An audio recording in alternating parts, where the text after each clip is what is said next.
ආයුබෝවන්.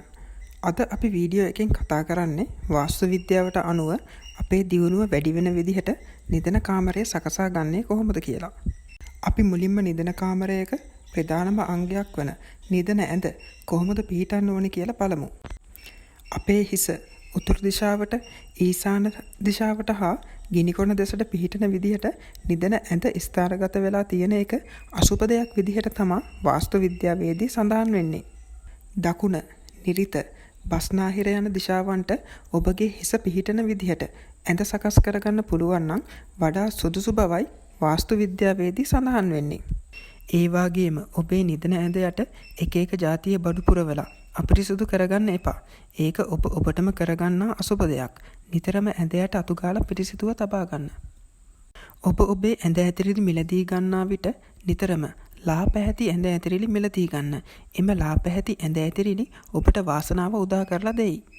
ඒ වගේම ඔබේ නිදන කාමරයෙන් පරිගණක, රූපවාහිනී යන්ත්‍ර වැනි දේවල් පුළුවන් තරම් ඉවත් කරලා තියෙන එක හොඳයි. ජලය සම්බන්ධ ආගමික පින්තූර හා තනි පුද්ගල පින්තූර ඔබේ නිදන කාමරයේ එල්ලන්න එපා. ඔබේ නිදන ඇඳේ දිග හා පළල සමානයි නම් හෝ ඔබ පාවිච්චි කරන්න යකඩ ඇඳක් නම්, ඒ වගේම ඔබ ඇඳවල් දෙකක් එකට ලං කරලා පාවිච්චි කරනවා නම් ඒක අසුබ දෙයක් කියලා තමයි වාස්තු විද්‍යාවේදී සඳහන් වෙන්නේ.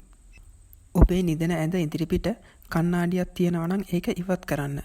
එහෙම ඉවත් කරන්න බැරි නම් කණ්ණාඩිය වැහෙන විදිහට තිර රෙද්දක් හරි දාලා තියන්න. නිදන කාමරය තුල ඇති අල්මාරිය බස්නාහිර හෝ උතුරු දෙසට පියන් ඇරෙනසේ තැබීමෙන් ඔබට වාසනාව උදා වෙනවා.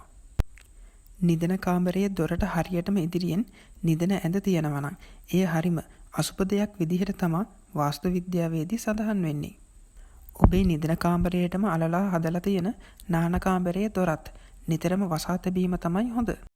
ඔයා අලුතෙන්ම නිදන කාමරයක් ඉදි කරනවා නම් දිග හා පළල සමාන නොවනසේ එම කාමරය ඉදි කරන්න.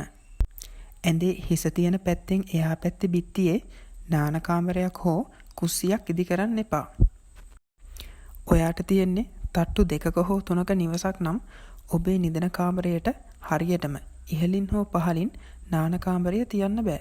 ඔබේ ඇඳට ඉහළින් පුකුරු ලාම්පු, සිවිලින් ෆෑන් හා හිස තියෙන තැනට ඉහළින් වායු සමීකරණ සවි කරලා තියෙන එකත් අසුබ දෙයක් විදිහට තමයි වාස්තු විද්‍යාවේදී සඳහන් වෙන්නේ.